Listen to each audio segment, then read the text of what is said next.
A blazing silver light erupted in the thing's cage, followed by a cold so intense that frost instantly wrapped the bars.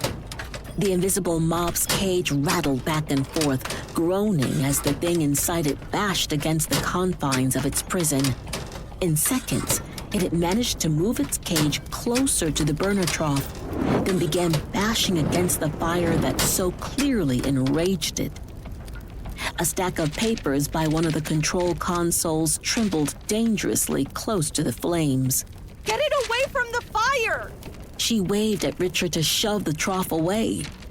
In a room full of magical monsters who reacted in unpredictable ways, it was only a matter of time before every other flammable thing in this place caught fire.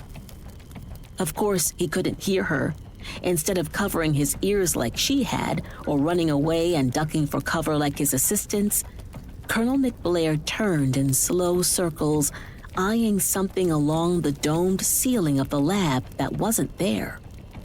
The mob of searing silver light bashed against its cage again, and a surge of silver energy flickered toward the flames.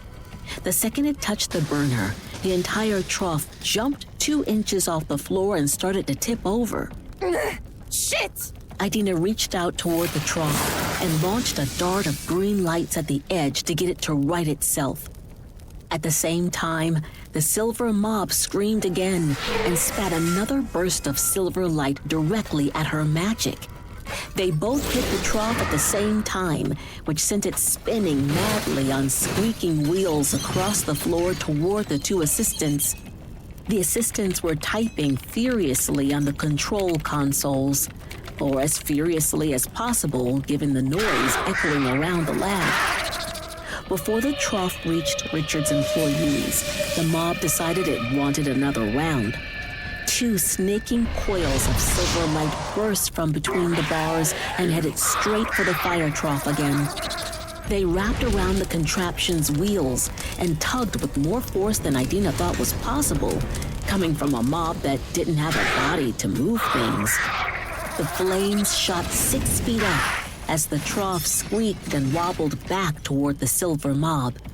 This thing is trying to control the fire? No way in hell I let that happen. Pivoting backward, Idina pushed off the floor toward the enclosing contraptions, spread her arms, and fired thick streams of green light at both of them. The roar of the out-of-control flames was the only thing she heard before the crash of 2 heavy metal vehicles on wheels that she fully expected to come next, probably with a crushing blow to either side of her head. Instead, a searing cold, unlike anything she'd felt before, enshrouded her. The flames gusted higher, the silver mob screamed, and Idina was blasted high above the cages. The only thing she could think in those few seconds of the ensuing explosion was how quickly the domed ceiling of the lab was plummeting down to meet her. The next thing she knew, she was lying on her back, staring at the ceiling high above her and back in its proper place again. She sucked in a searing breath, coughed violently, and somehow managed to roll onto her side to push herself halfway up on her forearms. Fuck. Richard flapped around like he'd lost the rest of his faculties, although that probably had something to do with the small flames on his long shirt sleeve. He was trying to put them out with violent swats. Jeffrey and the other guys shouted incoherently at each other before slamming their palms down on the security scanners.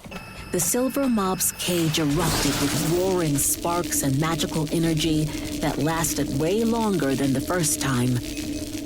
The mob screamed again, but now it was more in pain than its obvious desire to snuff out the fire. To keep listening to this audiobook for free, click the link in the description. It will take you to a free Audible trial where you can listen to this and many other books for free for 30 days.